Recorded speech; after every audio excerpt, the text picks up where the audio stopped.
Halo, selamat siang pemirsa, apa kabar Anda di siang hari ini? Senang sekali hari ini Apa Kabar Indonesia Siang hadir spesial perayaan hari ulang tahun TV One yang ke-17.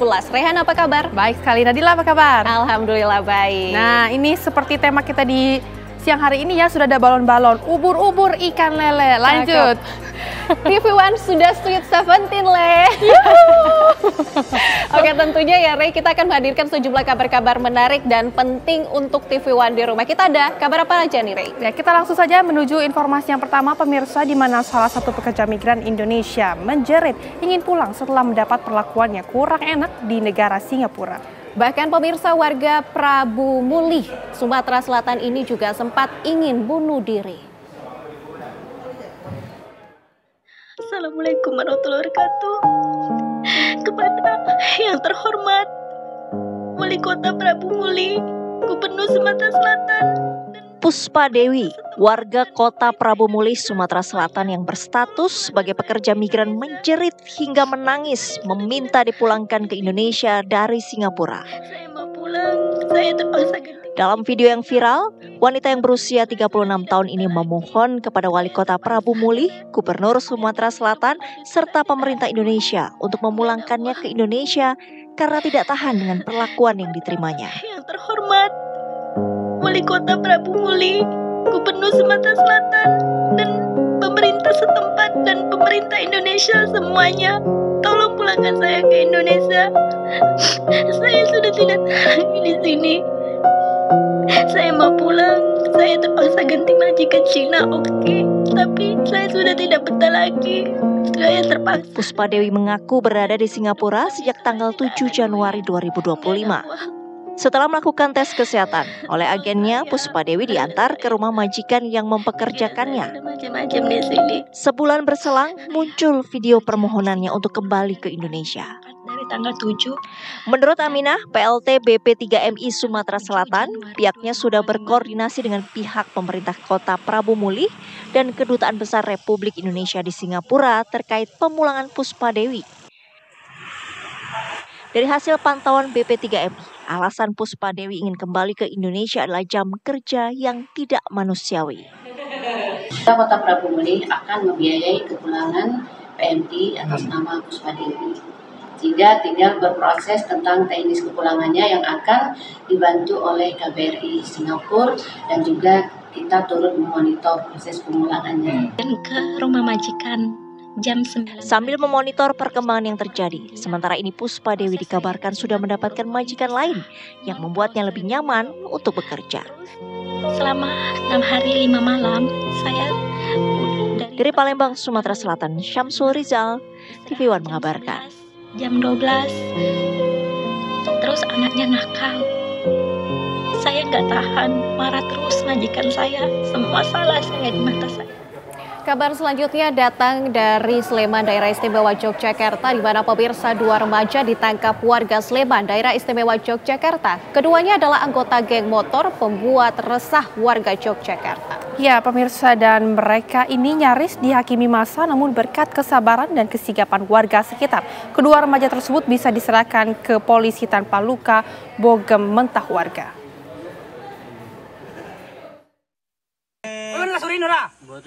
Pada ngapel we? Mabuk, Pak. Ngapel ra we? Tak akoni mabuk, Pak. Ngapel ora? Mboten. Entas surin? Ah. Wes iki kuwi. Wes apa luka kok ngono kok. Kayak iki nek gambarmu tok cakke, lukane wis kok kuwi. Wah, tak keprok dasmu kok ngene. Mboten, aja yon. Ayo, lanang rasa nggo gaman gelut-gelut. Perbincangan yang dingin ini terjadi setelah dua remaja, AA dan RF, ditangkap warga di Sumberdadi, Melati, Sleman. Kedua remaja itu tertangkap warga sedang berkendara naik motor di tengah malam, tapi sambil membawa celurit. Menurut polisi, keduanya sedang saling tantang dengan kelompok lain, tapi mereka keburu tertangkap warga. Untung, warga hanya memberikan pukulan yang tak seberapa keras karena mereka langsung dicegah warga lain sebelum menjadikan dua remaja itu bulan-bulanan. Warga lalu menyerahkan keduanya ke polisi. Di situ ya, terjadi kesalahpahaman dan akhirnya saling tantang ya. Jadi yang pelaku ini akhirnya mengeluarkan sajam ya berupa celurit, namun pada saat itu karena di lokasi kejadian ada warga masyarakat juga ya, dan warga masyarakat itu kebetulan juga seorang anggota Polri demikian ya.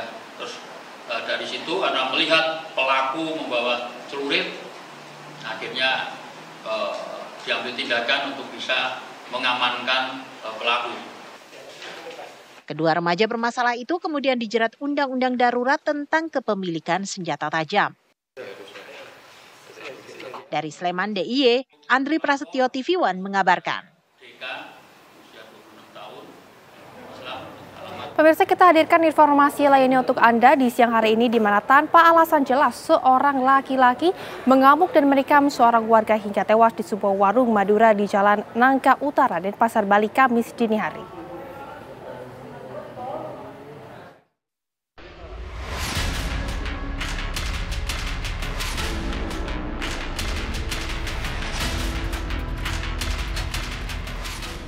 Rekaman CCTV peristiwa penusukan yang terjadi di warung Madura di Jalan Nangka Utara, Denpasar viral di media sosial. Korban, Kadek Parwata, 31 tahun, yang berboncengan dengan temannya, tiba-tiba dimaki pelaku hingga terjadi keributan. Korban mengalami luka tusuk karena ditikam pelaku dan langsung dibawa rekan korban ke rumah sakit, namun nyawanya tak terselamatkan.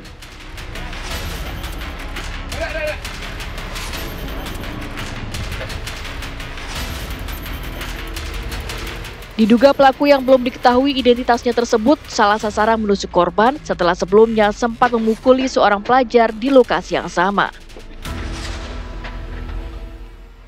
Kemungkinan ada ketersinggungan, kemungkinan Mbak, kemungkinan. Tapi Bapak kira-kira pernah lihat orangnya? Enggak Mbak, Enggak pernah ya? Enggak pernah.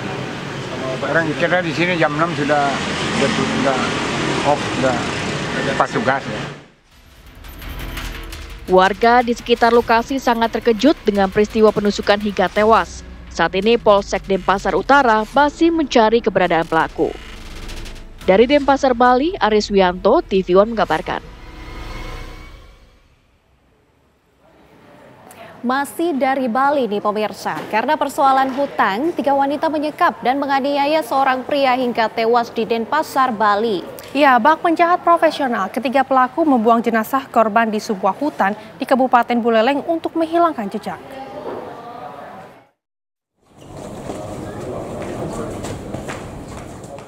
Tiga orang wanita berinisial OSM alias Oki 38 tahun, IOP alias Intan 38 tahun, dan ALY alias Leni 57 tahun tega membunuh seorang pria bernama Ipande Gede Putra yang berusia 53 tahun. Ketiga wanita ini nekat menganiaya korban hingga tewas karena kesal korban telah menipu mereka. Korban menipu Leni 5,4 miliar rupiah dengan berjanji membantu menjual hotel milik Leni di Denpasar. Tersangka Leni lalu meminta tersangka Oki dan Intan untuk mencari korban dan menagih hutang. Setelah korban ditemukan, korban lalu dibawa ke kamar kos tersangka Oki dan Intan di Jalan Gunung Soputan, Denpasar. Selama 13 hari sejak tanggal 20 Januari hingga 2 Februari, korban dianiaya dan disiksa hingga akhirnya korban meninggal dunia. Untuk menutupi jejak, para tersangka membawa jenazah korban dengan mobil sewaan dan membuang jenazah korban ke hutan di kawasan Pancasari, Kabupaten Buleleng. Setelah jenazah korban ditemukan, polisi pun melakukan penyelidikan dan melacak mobil yang dicurigai membuang jenazah korban yang terekam kamera CCTV. Bahwa motif perbuatan tindak pidana tersebut adalah karena para pelaku sakit hati terhadap korban akibat masalah hutang. Ketiga tersangka dijerat pasal 338 tentang pembunuhan dan pasal 351 ayat 3 tentang penganiayaan yang mengakibatkan kematian dengan ancaman hukuman penjara maksimal 15 tahun. Dari Buleleng, Bali, Aris Wianto, TV One mengabarkan.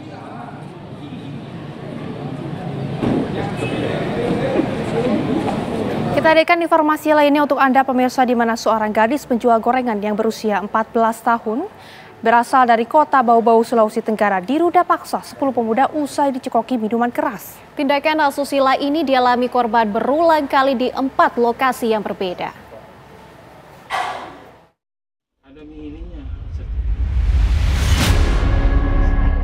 Sungguh malang nasib gadis penjual gorengan berusia 14 tahun di Kecamatan Bungi, Kota Bau-Bau. Di saat dirinya sedang membantu ibunya mencari nafkah dengan menjual gorengan, dirinya justru menjadi korban pemerkosaan oleh 10 pemuda. Tindakan asusila yang dialami korban terjadi di beberapa lokasi yang berbeda sejak November 2024 hingga awal Februari 2025. Korban pun tak berani buka mulut lantaran takut akan ancaman para pelaku. Peristiwa ini terungkap setelah beredar gosip korban hamil hingga pihak sekolah memanggil korban untuk klarifikasi. Iya, sama teman-teman. Apa digosipkan apa dia? Katanya hamil. Oh, makanya sampai dipanggil guru dia. Dipanggil guru, iya. Gurunya dia cerita sama gurunya, dia jujur. Iya, masih sekolah, bahkan juga kasihan dia pergi jualan sayur keliling, dia pergi cabut kangkung di sawah buat ongkosnya kita ini. Apalagi posisi saya lagi sakit. Atas kejadian itu, ibu korban langsung melaporkan para pelaku ke polisi. Dari keterangan korban, polisi kemudian menangkap 5 dari 10 pelaku. Modus pelaku yaitu mencekoki korban dengan minuman keras dan memaksa korban melayani nafsu bejat mereka. Itu kami sudah menangkap atau mengamankan sebanyak 5 orang. Untuk diduga untuk pelaku 10 orang. Yang 5 orang lagi kami sudah kantongi namanya, akan kami lakukan pengembangan. Untuk modusnya yaitu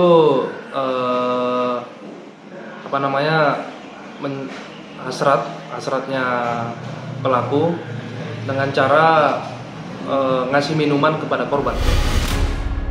Sejak ayahnya meninggal, korban yang masih duduk di kelas 8 sekolah menengah pertama ini membantu ibunya yang bekerja sebagai penjual sayur keliling. Namun karena sang ibu sakit tumor ganas, korban akhirnya membantu mencari nafkah dengan menjual kue dan gorengan. Ibu korban berharap para pelaku mendapat hukuman yang setimpal dengan perbuatannya. Dari Kota Bau-Bau, Sulawesi Tenggara, Jamil Azali, TV One mengabarkan.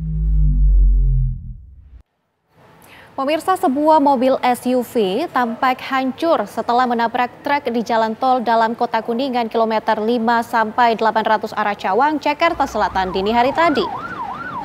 Sebuah mobil SUV rusak berat di jalan tol dalam Kota Kuningan kilometer 5 sampai 800 arah Cawang, Jakarta Selatan. Menurut Gatot, petugas jasa marga, mobil SUV warna hitam ini ringsek usai menabrak truk ampas tahu dari bagian belakang. Pengemudi mobil yang selamat ini langsung dilarikan ke rumah sakit terdekat. Sementara pengemudi truk melarikan diri. Mobil ini mengalami kerusakan parah pada bagian depan hingga harus dievakuasi menggunakan derek. Petugas patroli Jalan Raya Polda Metro Jaya langsung melakukan olah tempat kejadian perkara. Akibat insiden ini, arus lalu lintas di lokasi menghambat pengendara lainnya.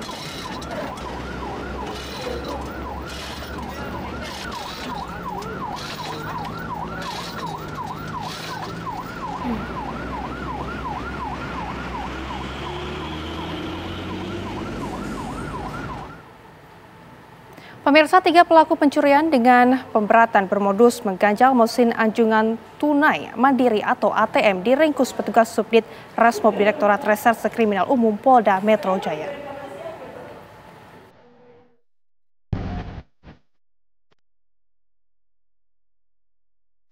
Seorang pelaku ganjal mesin ATM diringkus Subdit Resmob Ditreskrimum Polda Metro Jaya setelah mengganjal mesin ATM di sebuah minimarket di kawasan Curug, Tangerang, Banten.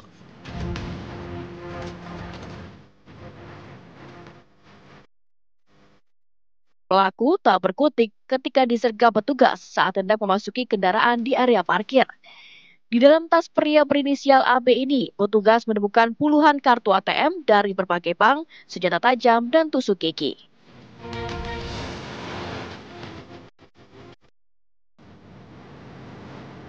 Selain AB, petugas juga menangkap 2 pelaku berinisial AA dan DS. Dari hasil penyelidikan petugas, mereka adalah komplotan pelaku yang memperdayai seorang wanita hingga mengalami kerugian sekitar 55 juta rupiah di sebuah gerai ATM di kawasan Bojonggede, Bogor, Jawa Barat beberapa waktu lalu.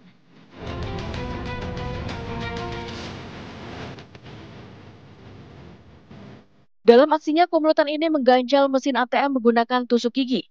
Saat korban kesulitan bertransaksi, salah seorang pelaku berpura-pura membantu setelah sebelumnya mengintip nomor PIN kartu ATM target.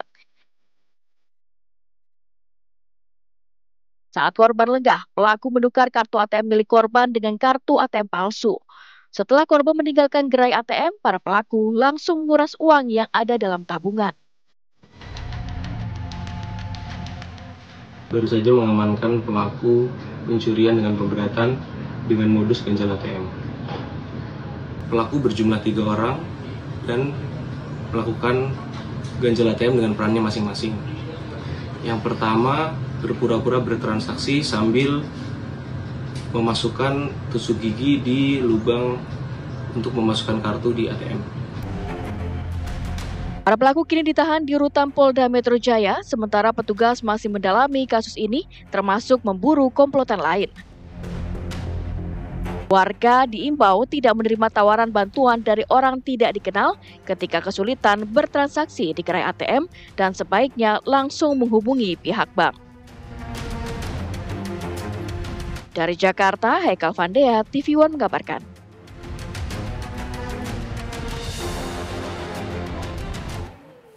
Pemirsa, sebuah video viral datang dari Medan, Sumatera Utara yang menampakkan sekelompok remaja perempuan berjoget dengan lagu pembukaan Musabaqah Tilawatil Quran. Mereka diundang oleh panitia untuk memeriahkan acara pembukaan MTQ di sana.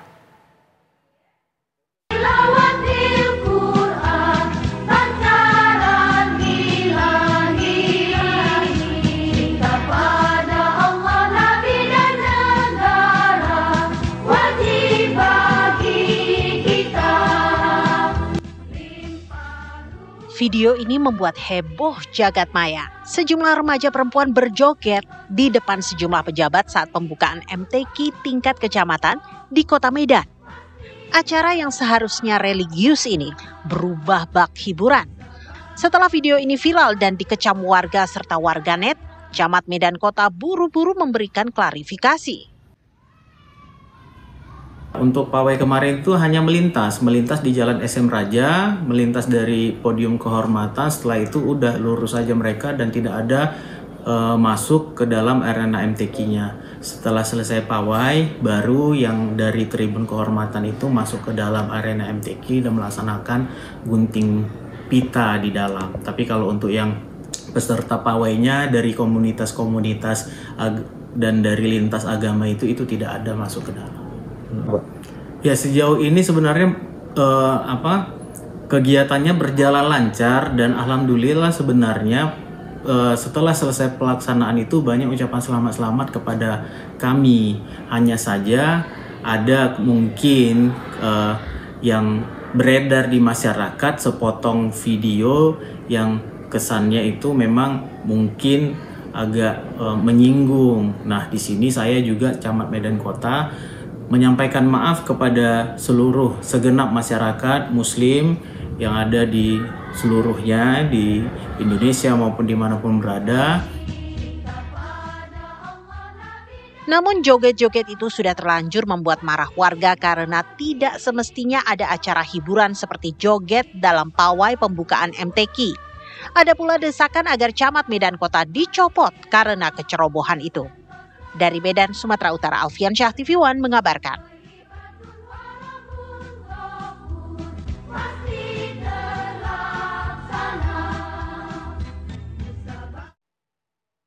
Pemirsa, jangan kemana-mana karena usai jeda kita akan mengajak Anda untuk melihat bagaimana keseruan dari HUT TV One yang ke-17. Sesaat lagi untuk Anda tetap bersama kami di Apa Kabar Indonesia Siang. Anda kembali menyaksikan Apa Kabar Indonesia Siang. Nah, Ray, di segmen ini kita akan ajak pemirsa TV One dimanapun Anda berada untuk melihat bagaimana perayaan hari ulang tahun TV One yang ke-17 di seluruh Indonesia. Karena kita bukan hanya merayakan di Jakarta saja, tapi di seluruh biro TV One yang ada di Indonesia ini juga turut merayakan. Langsung aja ya, Ray, kita lihat bagaimana suasana perayaan di Surabaya dan juga di Makassar. Kita juga telah terhubung ya, Ray, bersama dengan rekan-rekan kami. Ada di Surabaya Faraman Hila dan juga Makassar ada Firda Jumardi. Kita dengarkan dulu dan lihat ya situasi di Surabaya. Silakan Faraman Hila. Ya, Rehana dan juga Nadila, saya mau buka live report kali ini dengan satu pantun. Ubur-ubur ikan lele. Ini keseruan Biro Surabaya, Le.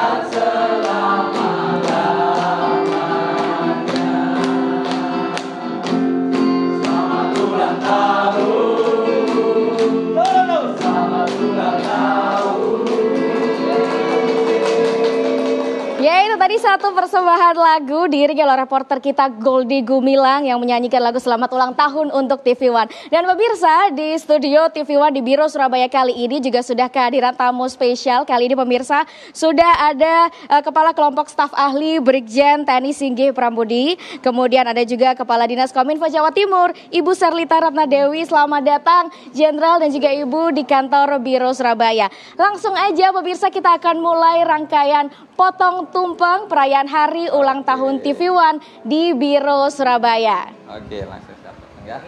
Bismillahirrahmanirrahim. Bismillahirrahmanirrahim. Oke. Besar Oke, silakan. Terima kasih. Selamat ulang tahun. Terima kasih. Potongan tumpeng sudah dilakukan oleh Jenderal, dan sebelum kita melanjutkan acara keseruan di TV One Biro Surabaya, saya ingin bertanya terlebih dahulu, Jenderal, izin di momen ulang tahun TV One yang ke-17 kolaborasi untuk negeri, boleh diberikan sepatah dua patah kata untuk pemirsa yang sedang menonton. Oke, terima kasih. Dari Surabaya saya persembahkan sebuah quotes untuk TV One yang ulang tahun pada hari ini. Usia bukan hanya sekedar deretan angka. Karena menjadi lebih tua bagi sebuah media adalah sebuah kepastian. Menjadi lebih tangguh dan lebih bijaksana adalah sebuah pilihan. Selamat ulang tahun yang ke-17 TV One. Angka 17 bagi sebuah media berarti ketangguhan dalam menghadapi berbagai tantangan. Mewakili generasi yang menjadi saksi, saya mengucapkan terima kasih atas informasi, literasi, dan edukasi kepada seluruh anak negeri. Terima kasih. Terima kasih banyak. Dan selanjutnya kita juga ingin ajak Ibu Serlita. Boleh Ibu menyampaikan doa dan sepatah dua patah katanya. Mikrofonnya boleh dibantu, Cak, untuk Bu Serlita. Selamat ulang tahun buat keluarga besar TV One yang di Surabaya. Potong, Mbak. Berikan Indonesia. Ikan yang terbaik, Le. Berikan Lele. Ikan yang terbaik, Le. Oke, luar biasa sekali pemirsa. Mungkin saya bisa sedikit gambarkan situasi di sini, keseruan sambil menikmati tumpeng yang ada di sini. Pemirsa, ada Goldi Gumilang, reporter kita yang sudah mengiringi. Ada juga Kontri Lumajang, Cak Wawan. Ada juga Kontri dari Bangkalan, Dimas Farik. Ada juga pimpinan redaksi media yang sudah hadir. Kemudian, nah sebelah sini pemirsa sudah ada Kontri dari Sidoarjo, ada Cak Medi, kemudian Mbak Galuh. Boleh dada-dada dulu. Selanjutnya Mas agak masuk sini dong biar kelihatan. Nah, ini adalah Kontri dari Bangkalan, Madura, Jawa Timur.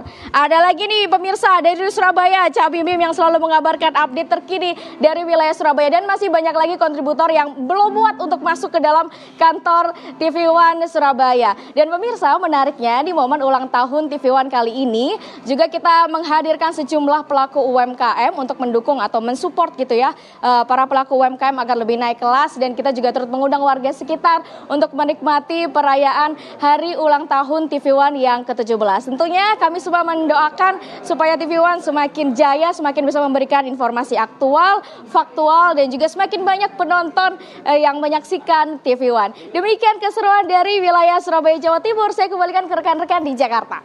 Wah, seru sekali ya di Seru Surabaya. banget. Jadi kita jadi pengen ke sana juga ya, nyanyi-nyanyi bareng. Terima kasih Para Manhil atas laporan Anda langsung dari Surabaya. Ubur-ubur ikan lele. Cakep. Kita ke Makassar dulu dong, Le. Untuk melihat bagaimana keseruan di sana sudah ada Firda Jumardi akan melaporkan. Silakan Firda.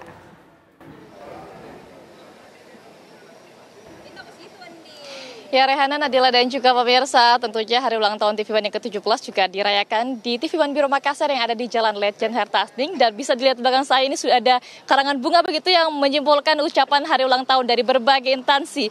Dan saya akan langsung mengajak Anda, pemirsa, untuk melihat bagaimana keseruan di Biro TV One ini dalam merayakan hari ulang tahun TV One yang ke-17. Ini sudah banyak tamu-tamu baik dari kalangan wartawan maupun masyarakat sekitar yang duduk begitu menyantap atau menyajikan makanan yang telah disediakan oleh TV One Biro Makassar. Ini kemeriahan ini sudah dimulai sejak pukul 13.00 waktu Indonesia bagian tengah tadi, pemirsa, dan saya akan memperlihatkan kepada Anda salah satu santapan yang dimakan begitu di perayaan hari ulang tahun TV One yang ke-17 ini, pemirsa, di mana di sebelah kiri ini terdapat sebuah makanan seperti bakso, kemudian juga di sisi kiri ini ada Coto Makassar yang langsung didatangkan dari Takalar, yang memang katanya coto itu berasal dari Takalar. Ini adalah informasi baru. Bisa di-spill cotonya nih. Ini adalah dagingnya. Oh ya, ini dagingnya, pemirsa. Memang nanti langsung diseduh begitu. Jadi langsung fresh begitu disajikan kepada tamu-tamu yang ada di biro. Setelah men-spill makanan, saya langsung mengajak Anda untuk melihat ke dalam. Kita akan melakukan pemotongan tumpeng.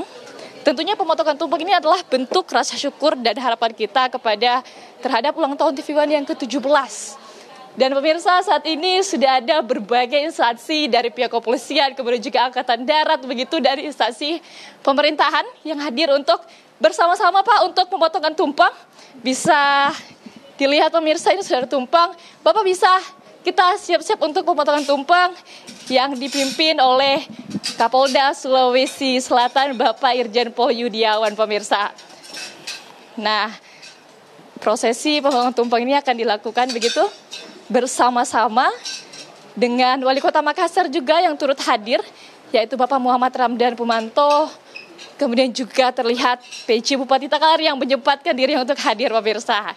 Nah, pemotongan tumpeng ini dilakukan oleh Kapolda Sulawesi Selatan dan nantinya akan langsung diberikan kepada Kepala Biro TV One Makassar, yaitu Bapak Muhammad Takbir.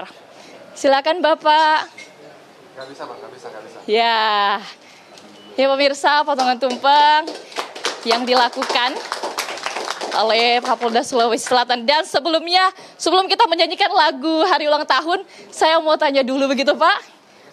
Bagaimana harapannya begitu ke depannya untuk TV One, khususnya TV One Biro Makassar ini juga, Pak? Ya, terima kasih, Mbak. Saya Yudiawan. Tadi di pembawa acara bilang ikan sepat, ikan lele ya.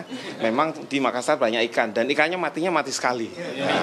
Dan pasti seger, enak. Terus kami dari Polda didampingi rekan-rekan dari stakeholder bahwa kami mengucapkan selamat ulang tahun kepada TV One yang ke-17. 17 itu adalah angka semakin dewasa. Ya, kalau anak-anak sekolah 17 sudah dewasa, bukan di bawah umur lagi. Mudah-mudahan TV One jadi televisi terdepan, akurat, kemudian adaptif, kemudian tercepat dalam menyajikan berita dan semakin sukses. Terima kasih. Ya. Boleh selanjutnya kita ke Bapak Muhammad Ramdan Pumanto. Bapak ini sudah bertahun-tahun begitu bersama TV One untuk masyarakat di Kota Makassar. Kira-kira apa pernah ada kejadian unik bersama tim TV One yang ada di Biro Makassar ini, karena sudah sangat lama membersamai kayu, Bapak? Jadi TV One selalu update sehingga waktu itu menjadi begitu berharga. Ya, kadang-kadang kita tidak bisa istirahat untuk sebuah berita yang ya.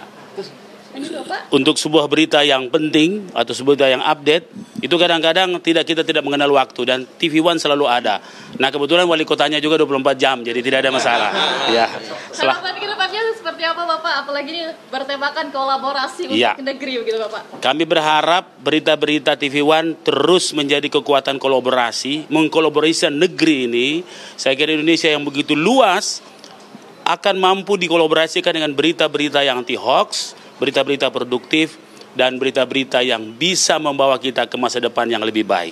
Selamat ulang tahun yang ke-17 TV One, kebanggaan rakyat Indonesia. Sekali lagi saya mau ke Kapolda Sulsel, Bapak melihat TV One ke depannya ini seperti apa Bapak?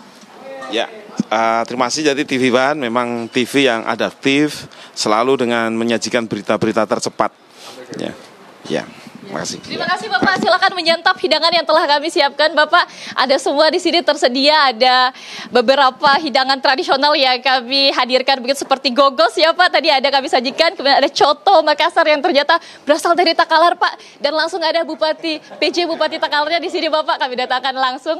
Dan pemirsa, beginilah kemeriahan yang ada di TV One Biro Makassar dalam merayakan hari ulang tahun TV One Makassar. Pemirsa, tidak hanya yang ada di depan ini pemirsa, juga terdapat berbagai macam instansi seperti ada BUMN, begitu ada Pertamina, kemudian juga tadi hadir Bea Cukai, ada dari BNI, kemudian juga ada dari Bank Indonesia. Tentunya kita berharap pemirsa bahwa instansi dan stakeholder yang hadir di sini benar-benar dapat berkolaborasi untuk negeri di mana media dapat menjadi penyambung lidah untuk masyarakat menyampaikan aspirasinya. Demikian dari Biro Makassar, kembali ke Jakarta, Nadila Rehana.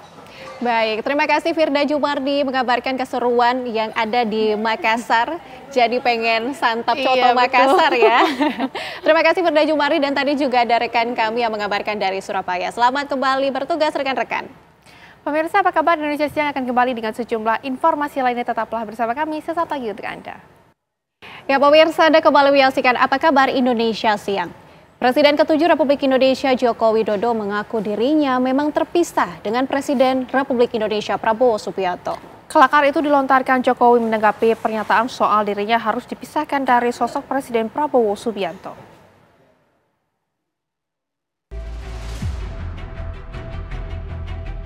Presiden ke-7 RI Joko Widodo mengamini dirinya memang terpisah dengan Presiden Prabowo Subianto.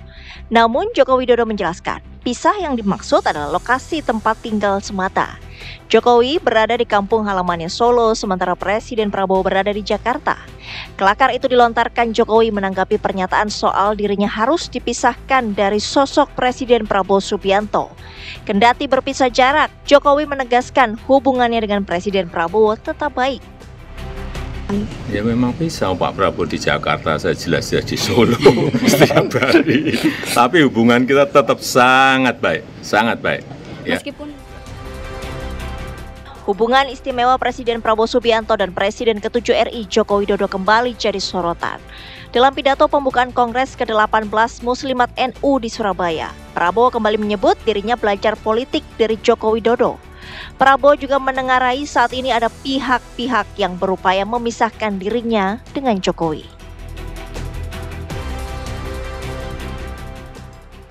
Jadi memang kalau politik ya saya belajar dari Pak Jokowi.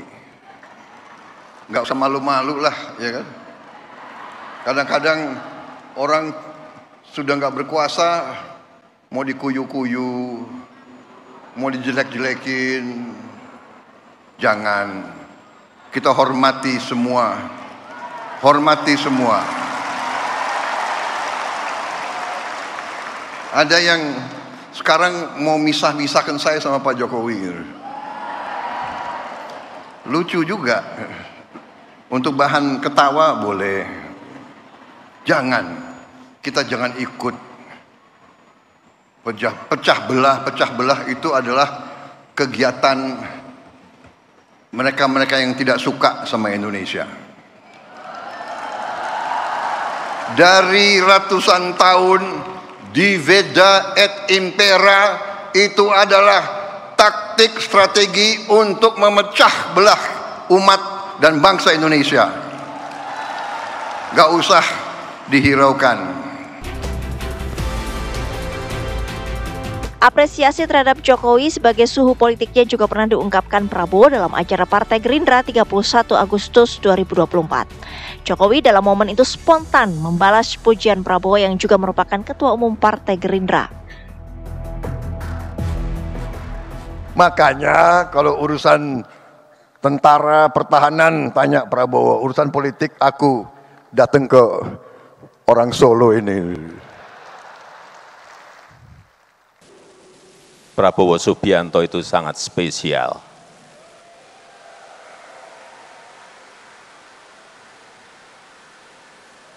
Saya sangat menghormati Pak Prabowo, sangat menghormati. Pujian juga pernah disampaikan Presiden Prabowo kepada Jokowi dalam sidang kabinet Desember 2024. Prabowo merasa terbantu dengan dukungan Jokowi dalam menghadapi masalah El Nino dan La Nina. Siapa sebenarnya yang berusaha memisahkan hubungan Prabowo dan Jokowi? Tim TV One mengabarkan.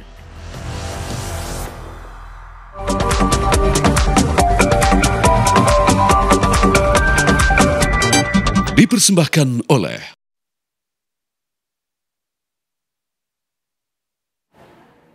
Ya pemirsa, masih dalam rangka hari ulang tahun TV One ini untuk mengetahui bagaimana sebetulnya kemeriahan hari ulang tahun TV One yang ke-17 yang berlangsung di Jakarta Islamic Center. Kami sudah terhubung dengan reporter Hilda Ramadanti yang ada di sana. Selamat siang Hilda, mungkin Anda bisa menjelaskan bagaimana kemeriahan di sana? Silakan dengan laporan Anda. Ya baik Rehana, Nadila dan juga pemirsa, sebelum saya mengabarkan informasi terkini di Jakarta Islamic Center, izinkan saya mengucapkan selamat ulang tahun yang ke-17 untuk TV One. Semoga bisa menjadi TV berita nomor 1 di Indonesia dan bisa menjadi kebanggaan masyarakat. Nah Nadila, Rehana dan juga pemirsa, jika bisa Anda lihat di belakang saya ini banyak sekali lukisan-lukisan terbaik hasil karya dari kaligrafer Indonesia, maksud kami, dan juga dunia, yaitu Muhammad Arif Syukur. Dan jika bisa kami gambarkan, memang ini merupakan beberapa lukisan begitu yang dipamerkan yang ada di Jakarta Islamic Center. Dan sekarang saya akan mencoba untuk berbincang-bincang dengan kaligrafer dari Indonesia, yaitu Muhammad Arif Syukur. Selamat siang Bapak. Siang Mbak, siang. Nah Pak Arif, ini kan salah satu lukisan yang paling spesial ya untuk hari ulang tahun TV One yang ke-17. Bisa dijelaskan nggak sih Pak, maknanya tuh seperti apa Pak lukisan di belakang kami ini? Karya ini spesial kita buat untuk ulang tahun ke-17 TV One ya. Ini kalau kita lihat dari sisi warna, kita dari merah kemudian ada putih. Ini sebenarnya lambang Indonesia, bendera kita merah putih gitu ya, dan menyala gitu. Nah kita lihat di sini ada teksturnya, tekstur yang memberikan warna bagaimana bangsa ini tumbuh dan berkembang. Kemudian kita lihat kaligrafinya, itu ada kaligrafi Ar-Rahman Ar-Rahim yang bermakna yang maha pengasih dan penyayang gitu. Kita berharap bahwa TV One itu menjadi TV yang dicintai oleh umat, disayangi oleh umat, disayangi oleh bangsa ini, karena ini adalah sebuah berkah untuk bangsa ini. Ada TV yang kemudian bisa menyiarkan kebaikan-kebaikan, bisa menyiarkan sesuatu yang bisa bermanfaat untuk umat, bukan sekedar TV yang membicarakan sesuatu yang tidak bermanfaat. Tapi insya Allah dengan hadirnya TV One, bangsa ini akan menjadi bangsa yang maju, bangsa yang bisa tumbuh dan berkembang menjadi kebanggaan baik di Indonesia dan dunia. Nah Pak Arif, ini kan kalau bisa dilihat oleh pemirsa, ini kan banyak sekali, ada warna kuning, ada warna merah, putih, hijau. Nah ini ada maknanya tersendiri nggak sih Pak Arif sebenarnya? Ya, setiap warna itu kan memiliki pesan sendiri gitu. Misalnya merah gitu. Merah itu melambangkan keberanian, kegagahan, kekuatan dari bangsa ini tumbuh gitu. Kemudian putih itu adalah kejernihan, kebersihan, kesucian, yang melambangkan bahwa bangsa inilah bangsa yang mencintai sesuatu kebaikan gitu ya. Makna-makna di situ tergambar. Begitu juga ada warna kuning yang memberikan warna emas, keunggulan gitu ya.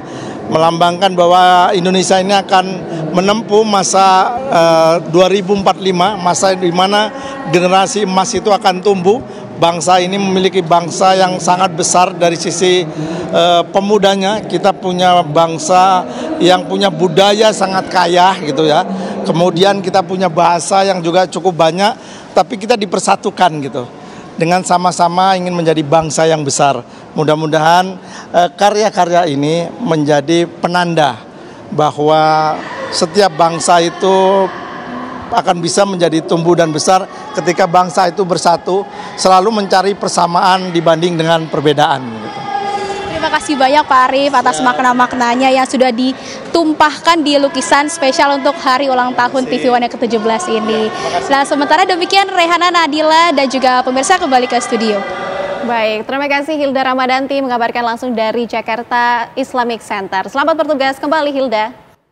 Masih bersama kami pemirsa di Apa Kabar Indonesia Siang. Kita ke informasi selanjutnya pemirsa. Nah, dan juga Nadila, ini tentunya kita harus selalu berhati-hati ya. Betul. Karena pencurian barang di bandara ini sedang ramai diperbincangkan. Nah pemirsa, setelah kasus pencurian emas dalam koper seorang penumpang di Kendari, kini giliran pencurian smartwatch atau jam tangan pintar yang disimpan dalam gudang kargo Bandara Soekarno-Hatta, Tangerang, Banten.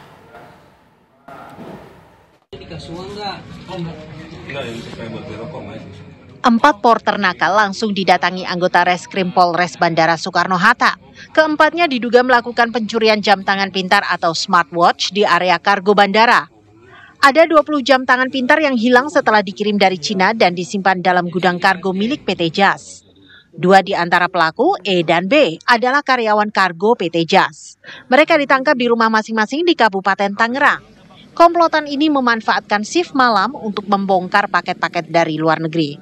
Mereka lalu mencuri 20 smartwatch yang dikepak dalam 2 karton. Tapi pencurian jam tangan pintar itu hanyalah aksi terakhir mereka. Sebelumnya mereka juga sudah biasa melakukan pencurian ini. Semua dilakoni sejak 2019. Barang curian kemudian dijual ke penadah dan melalui e-commerce. 2 tersangka lain yang ditangkap adalah penadah barang-barang curian tersebut berinisial US dan YH. Berdasarkan keterangan dari yang bersangkutan, 2019 tersebut mereka berhasil mengambil kurang lebih 80 unit handphone. Ya. Kemudian ada beberapa lembar baju kalau menurut mereka sih baju-baju yang bermerek ya. Namun masih kita dalami mereknya apa dan kemudian korbannya siapa. Mereka ini kan tadi Pak memesan, iya Pak. Ya. Atau ada sindikat di dalamnya juga sesama petugas itu Pak. Hasil penyelidikan kita bahwasanya mereka melakukan itu ada kesempatan, jadi tidak terencana dengan spesifik seperti pelaku dari pencurian BTS. Jadi ketika mereka jalan terus melihat ada yang bisa ya mereka lakukan. Sebelumnya hanya berselang beberapa hari, Polres Bandara juga menangkap 3 dari 5 pencuri komponen modul remote radio unit di sejumlah titik tower pemancar telekomunikasi di Bandara Suta. Para pelaku beroperasi dalam sindikat. Ada apa dengan keamanan Bandara Soekarno-Hatta? Dari Tangerang, Banten, Rusdi Muslim TV One mengabarkan. Ya, sebelumnya pemirsa, seorang wanita terlihat marah-marah dan mengaku emas yang berada di dalam kopernya yang dimasukkan ke dalam bagasi penerbangan ini hilang. Kak, ini kan emas, ini kan kalungku kayak begini. Kalau ada barangku di sini kan, pasti saya contohnya saya kasih begini. Ada gelangku 1 hilang, 2 sama cincinku. Kalau tidak salah itu cincinku 1 warna kuning. Ini kan harusnya saya taruh begini, pasti kalau saya ini tadi tidak ada, gelangku yang ini tidak ada, dan itu gelangku saya baru beli 2 minggu lalu di Jakarta. Seorang penumpang pesawat Lion Air panik dan histeris setelah mendapati emas dan barang berharga miliknya yang berada di dalam koper hilang saat tiba di Bandara Halu Oleo, Kendari, Sulawesi Tenggara. Korban merupakan seorang wira swasta asal Makassar yang melakukan perjalanan menggunakan pesawat Lion Air rute Makassar-Kendari. Setibanya di Bandara Halu Oleo, korban mengambil bagasinya. Saat menerima koper dari bagasi, korban mendapati kunci kopernya telah rusak. Saat memeriksa isi kopernya, korban mendapati jika cincin emas, gelang emas, dan jam tangan berwarna hitam miliknya telah menghilang. Akibatnya, korban mengalami kerugian sekitar 7,6 juta rupiah. Setelah menyadari barang berharganya hilang, korban pun histeris. Aksinya menarik perhatian penumpang lain dan videonya viral di media sosial. Itu terus itu cincin satu saya beli sama cincin. Wah, Nadila, ini marak sekali ya pencurian yang terjadi di bandara ini. Betul, dan ini sangat memprihatinkan. Dan pemirsa, kini kita akan langsung bergabung dengan Wakapolresta Bandara Soekarno-Hatta, ada AKBP Joko Sulistiono. Selamat siang, Pak Joko. Pak Joko, selamat siang. Selamat siang, Pak. Ya, oke. Pak Joko, dalam sepekan terakhir ini terungkap terjadi berkali-kali pencurian di area bandara yang semestinya steril. Nah, khususnya di Bandara Soekarno-Hatta ini malah terungkap 2 kali pencurian ya Pak. Dan informasi yang kami terima, 1 pencurian barang di dalam gudang kargo dan lainnya ini adalah pencurian perangkat stasiun telekomunikasi. Kok bisa Pak? Ini bagaimana ceritanya Pak? Tentunya ini terjadi karena ada kesempatan dari pelaku untuk melakukan tindak pidana pencurian baik di area kargo maupun di area sekitar bandara. Tentunya kami dari jajaran Polres Bandara Suta tetap melakukan kegiatan bersifat patroli untuk menjaga terjadinya potensi tindak pidana di area bandara dan berkomunikasi dengan pihak-pihak terkait. Baik Pak, lantas apa tindakan tegas dari Polres Bandara Suta untuk para pencuri tersebut? Dari kejadian pencurian smartwatch itu telah diamankan 4 orang pelaku, di mana identitas pelaku antara sebagai berikut. MED dan AR adalah pelaku utama pencurian, di mana yang bersangkutan dengan modus mendodos atau menyobek kotak, kemudian melengketkan kembali dan menyegel kembali sehingga nampak seperti tidak terjadi perusakan. Setelah itu hasil dari pencurian tersebut menjual kepada pihak lain, yaitu sebanyak 2 orang dengan identitas US dan Y. Dari hasil penerima hasil kejahatan ini, mereka salah satunya memasarkan secara e-commerce dan didapatkan pada saat penjualan tersebut dilakukan identifikasi nomor seri barang itu sama dengan milik dari pelapor, sehingga setelah itu dibawa untuk dilakukan keterangan. Setelah dilakukan keterangan terhadap US, dikembangkan terhadap pelaku yang lainnya, yaitu 2 orang MED dan AR, dan kemudian ditangkap pelaku Y. Jadi total pelaku yang diamankan adalah sebanyak 4 orang. Oke, Pak Joko, kasus pencurian ini kan informasinya sudah terjadi sejak tahun 2019 dan kemudian terungkap di tahun 2025 ini. Apakah sebelumnya memang ada laporan dari korban, kemudian pihak kepolisian bisa mengungkap ini atau seperti apa, Pak? Dari laporan yang masuk ke kami dari jajaran Polres Bandara Suta itu sebanyak 3 kali laporan tentang kejadian pencurian tersebut. Baik Pak, kemudian ini langkah selanjutnya agar hal tersebut tidak terulang lagi. Antisipasinya seperti apa Pak? Khusus di area kargo, tentunya pihak dari pengelola sendiri itu memastikan dari pengamanan dan pengecekan terlebih dahulu apabila barang itu diserahkan. Apabila terjadi identitas atau tidak persesuaian, itu bisa dilakukan pengecekan kembali sebelum barang itu dikirim. Baik, terima kasih. Juga penambahan area CCTV yang ada di sekitar area. Baik, Pak Joko, terima kasih banyak sudah terhubung bersama kami dan terima kasih atas keterangannya. Selamat kembali beraktivitas, Pak Joko. Ya pemirsa, apa kabar? Indonesia Siang akan kembali dengan sejumlah informasi lainnya. Tetaplah bersama kami sesaat lagi untuk Anda.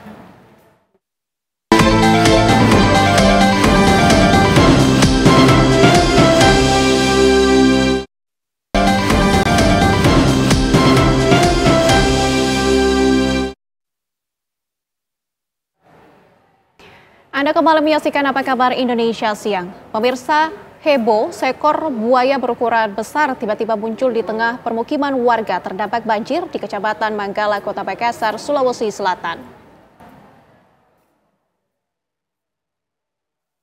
Buaya, skoy. Buaya dari Kambalat pukul ya namai. Dalam video amatir yang viral di media sosial, warga merekam detik-detik kemunculan buaya secara tiba-tiba saat banjir melanda permukiman warga di Jalan Kampung Kajang, Kecamatan Manggala, Makassar, Sulawesi Selatan. Buaya berukuran besar dengan panjang sekitar 5 meter tersebut sontak menghebohkan warga pada Kamis dini hari kemarin. Warga sekitar berupaya menangkap buaya tersebut dengan alat seadanya menggunakan tongkat dan tali.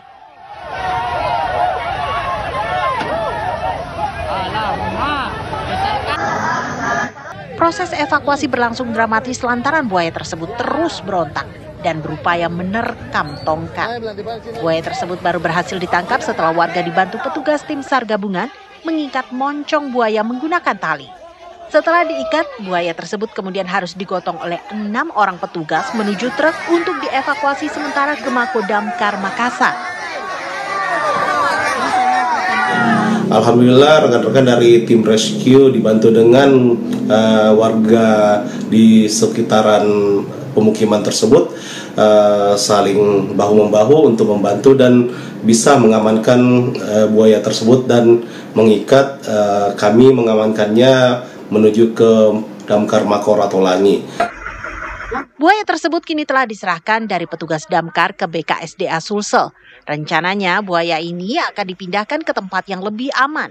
Dari Makassar, Sulawesi Selatan, Wawan Setiawan, TV One mengabarkan.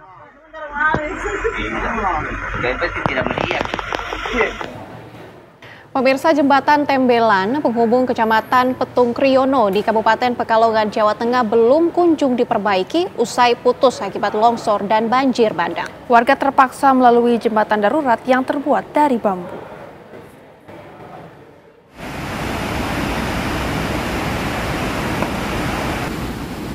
Sejak bencana longsor dan banjir bandang pada Januari 2025 lalu, jembatan Tembelan di Desa Kayu Piring, Kecamatan Petung Kriono, Pekalongan, Jawa Tengah, belum juga diperbaiki. Akses satu-satunya menuju kecamatan dibiarkan putus hingga menyulitkan warga untuk beraktivitas.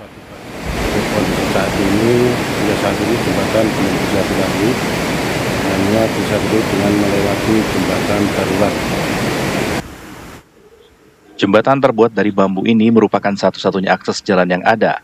Meskipun takut, warga terpaksa menyeberang melalui jembatan tersebut. Tembelan mau ke sawah, mau ngirim orang mencangkul. Orang mencangkul ya. Ini lewat jembatan bambu ya tadi. Takut lewat jembatan bambu soalnya tinggi jembatannya. Licin nggak Bu itu jalannya tadi? Licin soalnya ada lumpurnya. Sementara itu untuk pengiriman barang keperluan sehari-hari hingga sepeda motor, warga menggunakan katrol. Cara ini dinilai menghemat waktu dibanding memutar melalui Banjarnegara yang memakan 3 hingga 4 jam. Menanggapi hal ini, pemerintah setempat menjanjikan jembatan darurat yang dapat digunakan warga selesai sebelum bulan Ramadan ini. Untuk satu poin yang pertama adalah urusan Petung Kriono yang untuk jembatan Tembelan.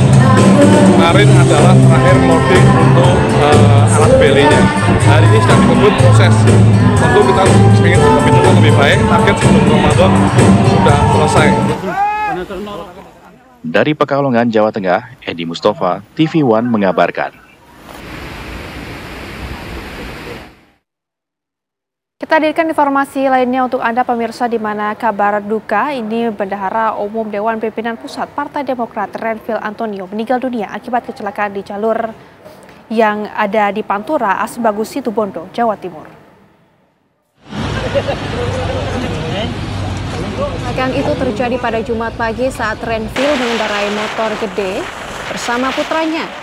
Diduga Renvil kehilangan kendali dan terjatuh yang menyebabkan ia mengalami luka berat dan kehilangan kesadaran.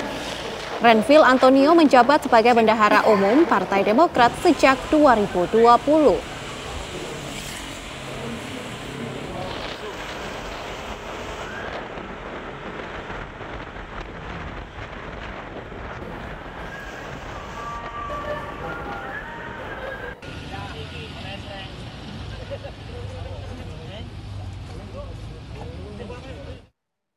Pemirsa, kini kita bergabung dengan rekan Heri Sampurno untuk memperbarui kabar mengenai kecelakaan yang menewaskan Bendahara Umum DPP Partai Demokrat ini. Heri, selamat siang. Ya. Siang pemirsa. Oke. Oke. Heri, tadi disebutkan bahwa Renvil Antonio ini berkendara dengan putranya. Bagaimana kondisi putranya?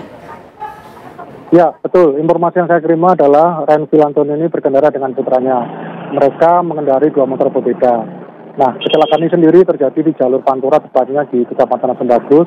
Saat itu jalur yang sama dari arah Surabaya ke Banyuwangi, ada sebuah kendaraan pickup depannya yang hendak belok ke kanan. Tiba-tiba jarak antara renvil dengan kendaraan depannya terlalu berdekatan, kecepatan tinggi, akhirnya terjadi kecelakaan. Kecepatan yang tinggi dan benturan yang sangat kuat, akhirnya renvil ini sempat terpental 100 meter dari TKP dan mengalami luka di beberapa bagian, terutama di bagian kepala. Warga sekitar selanjutnya mengevakuasi korban ke Rumah Sakit Umum Asendagus, namun dalam perjalanan almarhum sudah meninggal dunia.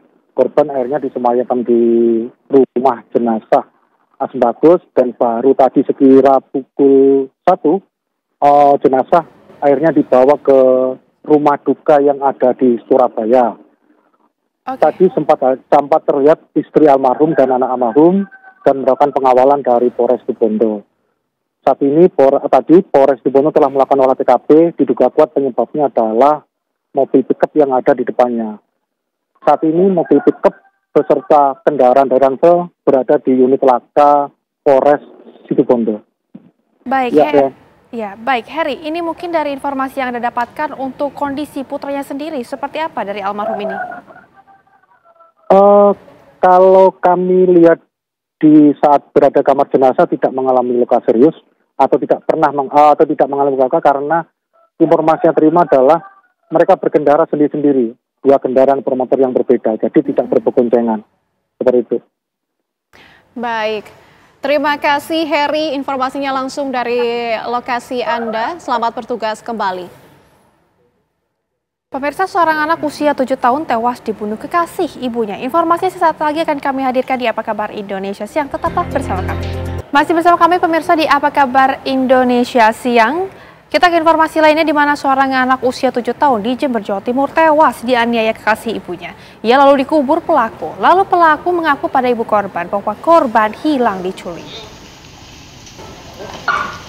Namun pembunuhan terhadap MFA akhirnya terungkap. Alfianto akhirnya mengaku pada polisi bahwa ia awalnya mengajak korban untuk panen petai. Namun sampai di lokasi, korban malah berlari-larian hingga membuat Alfianto kesal. Ia lalu memukuli korban hingga korban hilang kesadaran. Untuk menghilangkan jejak, Alfianto membakar pakaian korban dan memasukkan jenazah korban ke dalam karung dan menguburnya. Setelah itu pemirsa, Alfianto mengaku pada ibu korban bahwa korban diculik. Ibu korban pun lapor ke polisi. Dari sanalah kejahatan Alfianto terungkap. Jenazah korban saat ini sedang menjalani otopsi.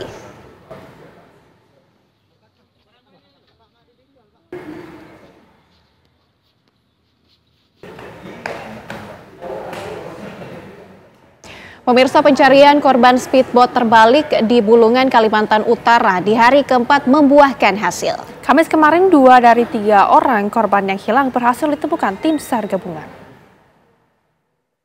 Mayat korban yang tenggelam itu. Inilah korban bernama Alfa Reski Aska, 6 tahun, yang ditemukan cukup jauh dari lokasi kejadian, yaitu berjarak sekitar 6 nautical mile. Korban ke-6 ini awalnya ditemukan oleh nelayan, kemudian disampaikan ke tim SAR gabungan. Pada pencarian hari keempat, 2 korban telah ditemukan dalam kondisi meninggal dunia. Keduanya juga telah dievakuasi ke Rumah Sakit Daerah Dr. Haji Sumarno Susra Atmojo, Tanjung Selor. Sebelumnya, korban kelima ditemukan berjarak 6 nautical mile dari lokasi kejadian. Korban ditemukan di Sungai Temagu Bulungan. Jarak dari radius dari LKP yang pertama 6 nautical mile dari LKP. Itu ditemukan langsung dievakuasi ke keluarga ke Rumah Sakit RSUD Bulungan. Korban kedua atas nama Alfa Rizky Aska, umur 6 tahun, ditemukan pada pukul 15.15 waktu Indonesia Tengah, yang mana korban ditemukan dalam keadaan meninggal dunia di Sungai Tudan, Kabupaten Bulungan, dan korban langsung dievakuasi ke RSUD Bulungan juga. Rencananya pencarian 1 korban yang belum ditemukan akan dilanjutkan hari ini.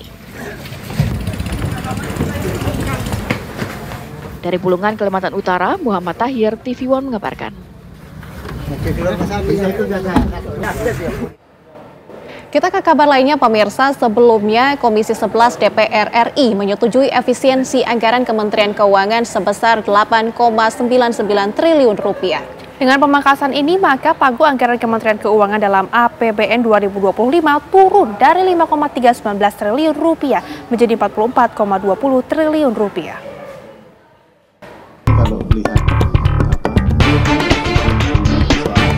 Komisi 11 DPR RI menyetujui efisiensi anggaran Kementerian Keuangan sebesar 8,99 triliun rupiah. Dengan demikian, anggaran Kementerian Keuangan dalam APBN 2025 adalah 44,20 triliun rupiah, turun dibanding pagu anggaran sebelumnya sebesar 53,19 triliun rupiah. Efisiensi terbesar berasal dari pos dukungan manajemen sebesar 8,05 triliun rupiah dan efisiensi pengelolaan penerimaan negara sebesar 706 miliar rupiah. Menteri Keuangan Sri Mulyani memastikan pemangkasan anggaran ini tidak berdampak terhadap belanja gaji pegawai dan tidak akan mengganggu peran penting Kementerian Keuangan untuk mengumpulkan penerimaan negara. Efisiensi memang tujuannya untuk makin mempertajam tujuan Astacita. Kami juga menyetujui tadi bahwa permintaan atau pandangan dari seluruh anggota dan pimpinan agar tidak mempengaruhi output, outcome, dan target. Kita juga akan fokus kepada hal itu.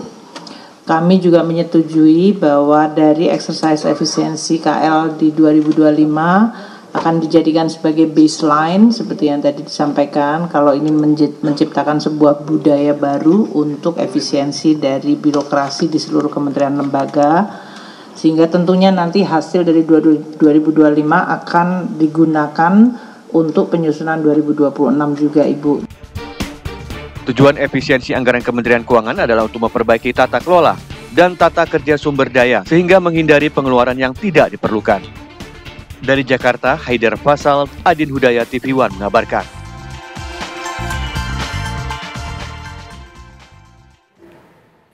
Masih mengenai efisiensi anggaran pemirsa, di mana pagi tadi Menteri Keuangan Sri Mulyani mengatakan tidak ada pemutusan hubungan kerja PHK tenaga kerja honorer di kementerian dan lembaga imbas pemangkasan anggaran. Pemangkasan anggaran yang dilakukan tidak berdampak ke tenaga honorer. Pertama, terkait berita mengenai pemutusan hubungan kerja atau PHK honorer di lingkungan kementerian dan lembaga. Dengan ini disampaikan bahwa tidak ada PHK tenaga honorer di lingkungan kementerian dan lembaga. Kami memastikan bahwa langkah efisiensi atau dalam hal ini rekonstruksi dari anggaran-anggaran kementerian lembaga tidak terdampak terhadap tenaga honorer. Untuk itu akan dilakukan penelitian lebih lanjut langkah efisiensi kementerian lembaga tersebut agar tidak mempengaruhi belanja untuk tenaga honorer dan tetap menjalankan sesuai arahan Presiden, yaitu pelayanan publik yang baik. Pemirsa, gerombolan ulat bulu menyerang sekolah. Kami hadirkan informasi selengkapnya sesaat lagi. Tetaplah bersama kami di Apa Kabar Indonesia Siang.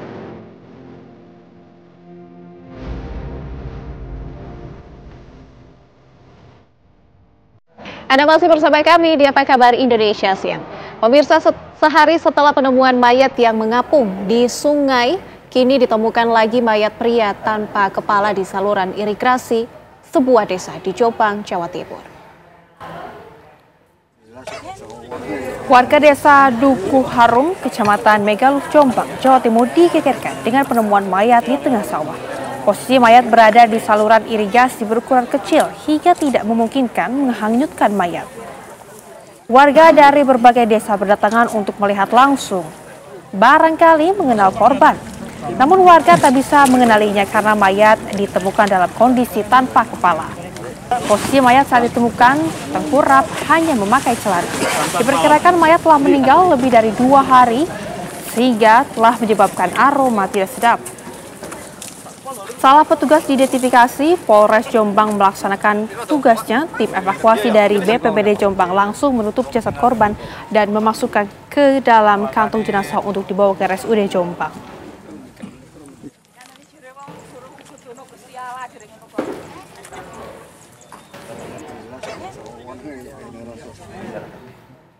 Pemirsa, pengemudi mobil pelaku penikaman kernet bus Damri yang videonya viral di media sosial di Bandar Lampung akhirnya ditetapkan sebagai tersangka. Dari pemeriksaan motif dibalik aksi tersebut dilatar belakangi saling serobot saat mengantri BBM di SPBU. Usai ditetapkan sebagai tersangka, Juriansyah langsung ditahan di Mapolsek Kedaton, Bandar Lampung. Tersangka warga Kecamatan Pubian, Kabupaten Lampung Tengah itu ditangkap polisi setelah nekat melakukan aksi penganiayaan terhadap supir bus di SPBU Jalan Zainal Abidin, Pagar Alam, Raja Basa, Bandar Lampung. Korban mengalami luka di bagian dada dan jari tangan. Peristiwa berawal dari cekcok antara korban dan tersangka saat mengantre mengisi BBM di SPBU setempat. Tersangka emosi, kemudian mengeluarkan senjata tajam, langsung menikam korban di sejumlah tubuhnya. Itu kan?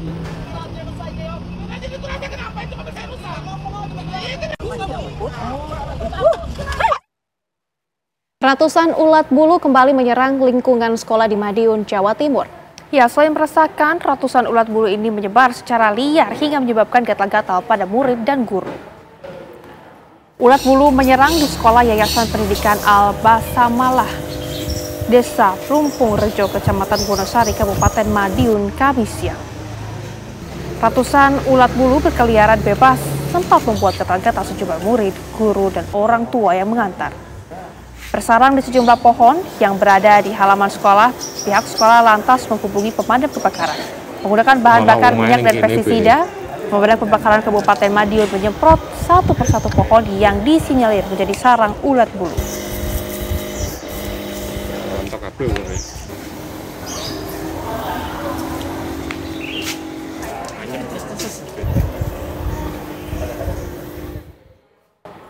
Pemirsa, sejumlah kabar penting menarik lainnya masih akan kami hadirkan untuk Anda. Sesaat lagi tetaplah bersama kami di Apa Kabar Indonesia Siang.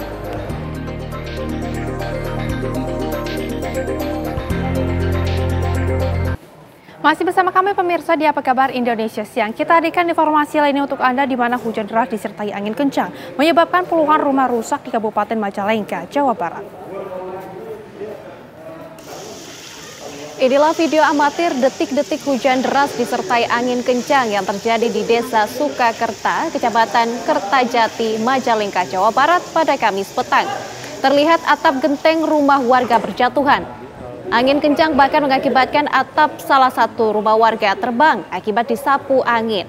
Selain merusak rumah warga, angin kencang juga merobohkan pohon dan tiang listrik. Hujan deras juga mengakibatkan banjir dengan ketinggian 40 cm. Dan pemirsa, dihimpun dari data desa, sedikitnya ada 40 rumah yang rusak akibat diterjang hujan angin dan 10 rumah diantaranya mengalami rusak parah. Beruntung dalam peristiwa tersebut tidak memakan korban jiwa.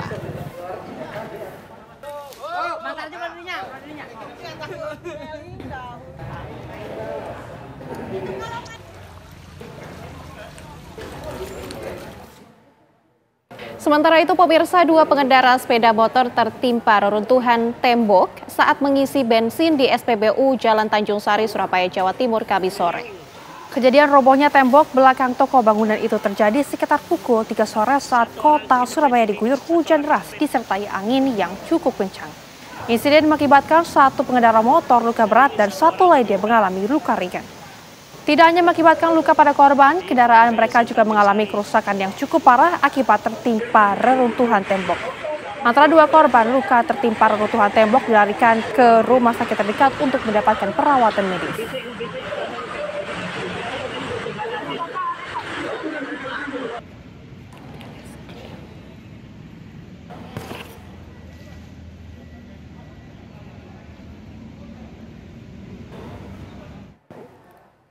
Pemirsa, 160 tabung gas 3 kg di sebuah pangkalan gas di Deli Serdang, Sumatera Utara dibobol maling. Polisi masih memburu kedua pelaku pencurian tabung gas kosong tersebut.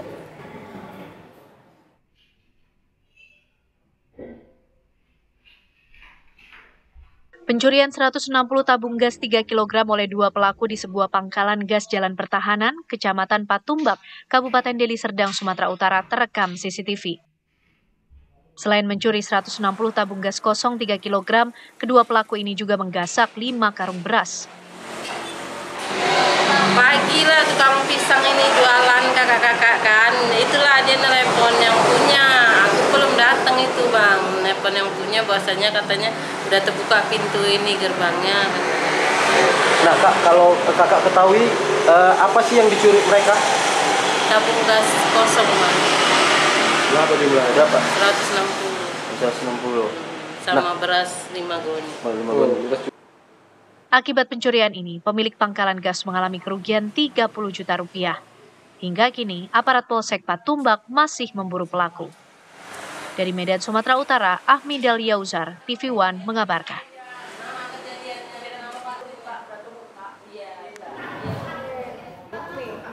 Pemirsa, seorang siswa MTS Negeri 5 di Ponorogo, Jawa Timur tewas tenggelam saat menangkap ikan di sungai yang tidak jauh dari sekolahnya. Peristiwa bermula ketika korban bersama beberapa temannya hendak mencari ikan di sungai yang kebetulan berada di belakang sekolahnya. Mereka cuma berada di pinggir, hanya korban yang nekat ke tengah sungai. Meski kondisi air sungai yang tenang, namun ternyata memiliki kedalaman lebih dari 2 meter. Hingga membuat korban akhirnya tenggelam. Temannya berusaha menolong dan meminta bantuan, dan ketika warga datang, korban sudah meninggal dunia.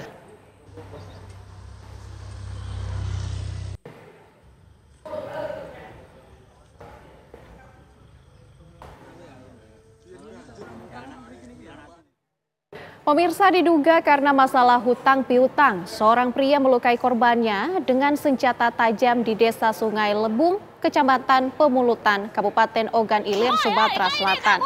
Diduga pelaku berbuat nekat karena korban tidak segera menyelesaikan masalah hutangnya pembayaran rental alat berat kepada pelaku. Akibat aksinya itu, korban menderita luka di tangannya. Pelaku kemudian ditangkap oleh aparat Polda Sumatera Selatan.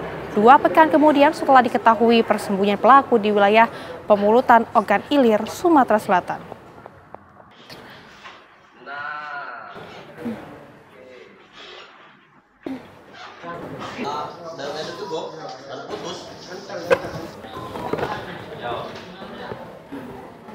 Dan pemirsa, betul sekali. Kabar tadi sekaligus menutup perjumpaan kita di Apa Kabar Indonesia Siang. Saya Nadila Saleh dan juga rekan saya Rehana Mezia. Kami berdua mengucapkan selamat ulang tahun untuk TV One yang ke-17. Sampai jumpa.